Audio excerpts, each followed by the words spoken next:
Kembali lagi bersama Let's Go Story. Masih seperti biasanya, aku akan membacakan cerita yang aku tulis sendiri dengan judul Sisa Nyawa di Jalan Sunyi.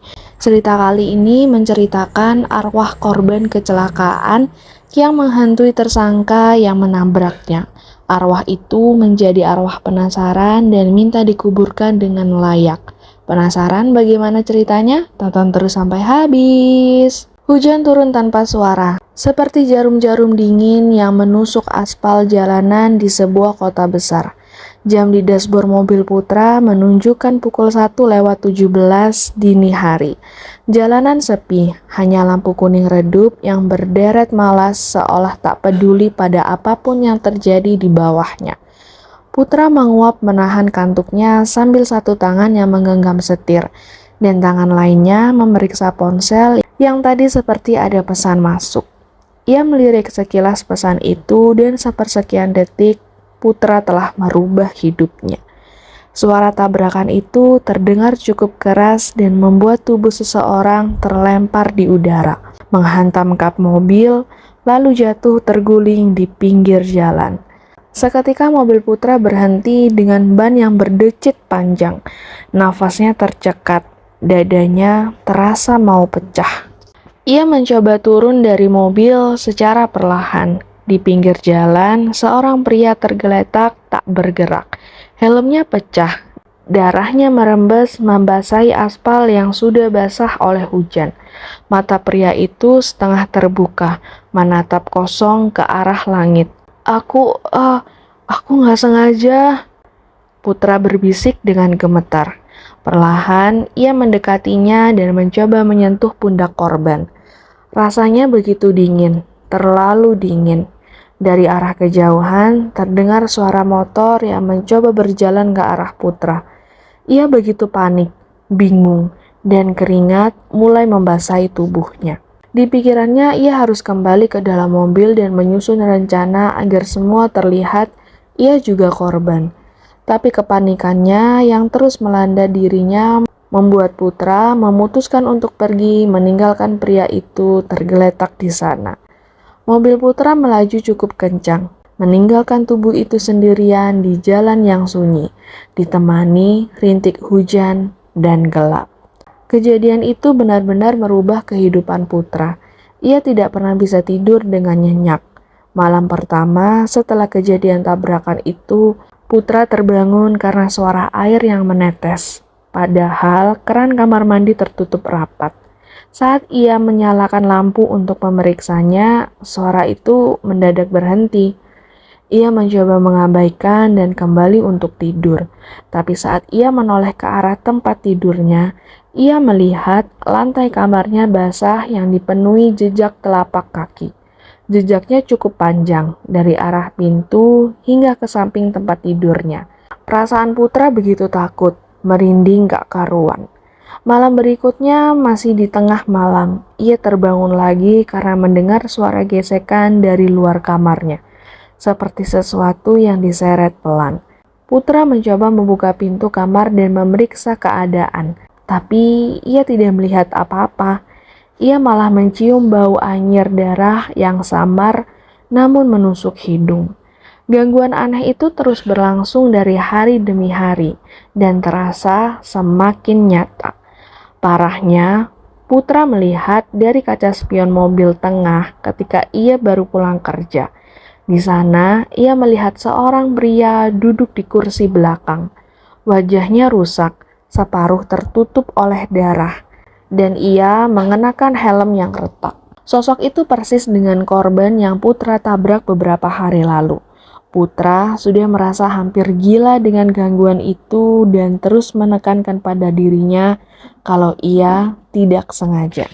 Suatu malam saat ia kembali pulang kerja, lampu di ruang tamu mati semua. Ia mengira memang listrik lagi padam. Tapi saat Putra melangkahkan kakinya untuk masuk, ia malah melihat televisinya menyala. Itu tandanya listrik rumah Putra tidak padam. Putra melihat yang aneh dari TV-nya. Layarnya menampilkan gambar jalanan gelap dengan hujan yang cukup deras. Dan tiba-tiba suara benturan keras terdengar dari speaker. Putra terkejut, sekaligus menjerit, lalu menjatuhkan remote yang ada di genggamannya. Layar televisinya mendadak berubah dan menampilkan wajah pria itu. Wajahnya terasa lebih dekat dan lebih jelas. Matanya menatap lurus ke arah Putra. "Kenapa kau tinggalkan aku?" Suara itu terdengar parau, seakan berasal dari tenggorokan yang penuh darah. Dengan terkejut dan ketakutan, Putra jatuh terduduk dan menjawab, Aku takut, aku panik, aku bingung harus gimana. Maafkan aku." Layar televisi itu menjadi retak dan suara yang nyaring. Ruang tamu kembali gelap. Gangguan itu masih belum berhenti dan terasa sampai di kantor. Waktu di kantor, Putra mendengar seperti suara helm yang jatuh setiap kali ia sendirian di ruangan. Waktu di kamar mandi pun juga. Di kaca wastafel yang berembun tiba-tiba membentuk tulisan samar, "Pulangkan aku." Pada saat itu juga, Putra langsung mencari berita tentang kejadian itu. Ia mulai mengetik tanggal kecelakaan itu di kolom pencarian di internet, dan beberapa artikel muncul satu persatu. Seseorang bernama Dimas Pratama dilaporkan hilang saat perjalanan pulang. Membaca berita itu, Putra menyimpulkan kalau pria itu tidak hilang, yang artinya jasad itu belum ditemukan. Putra menutup laptopnya dengan tangan gemetar. Bayangan wajah berdarah itu kembali muncul di pikirannya.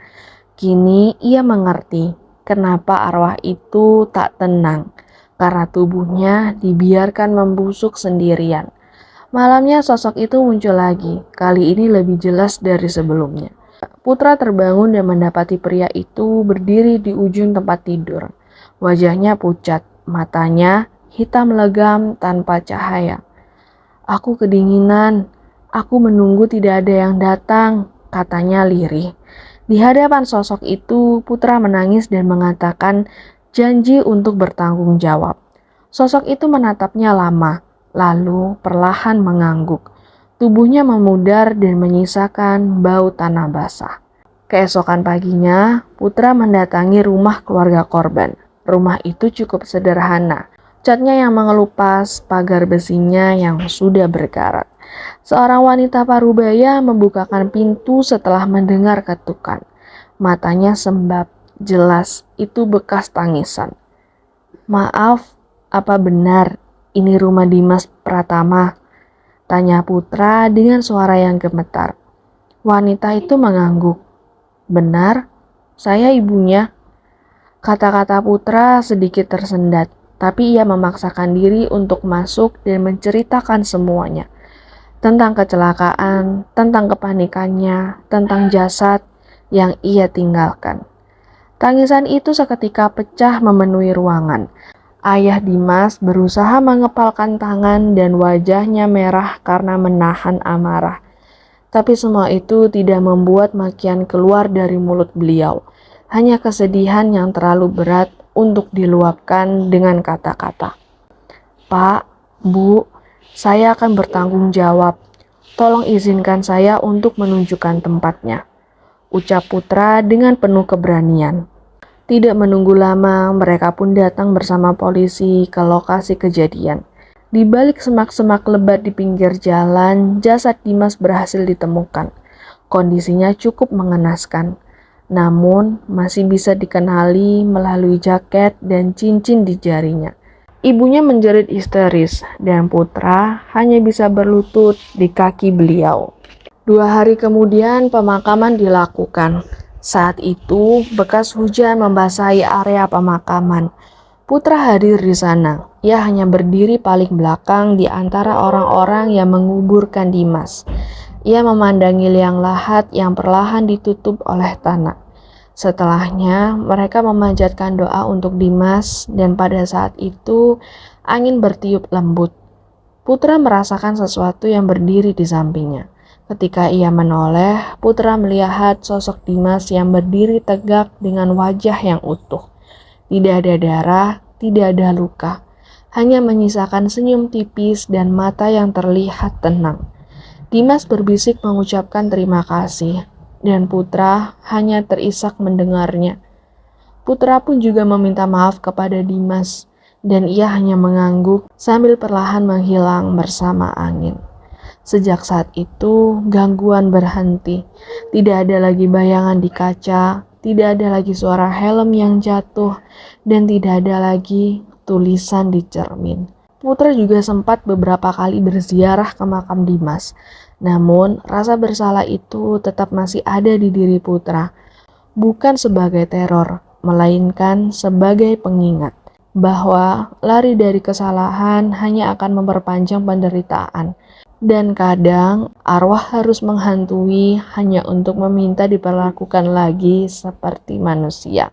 Ya, begitulah ceritanya. Dari sini Putra masih beruntung gak dapat hukuman berlebihan. Dimas hanya ingin pulang dengan tenang. Baik banget hatinya Dimas.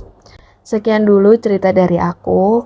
Kalau kalian punya ide atau gagasan utama tentang pengalaman horor kalian, bisa dibagikan ke aku biar bisa jadi cerita pendek. Kalian bisa kirimkan ke email katanyalaras@gmail.com atau ke Instagram laras3994.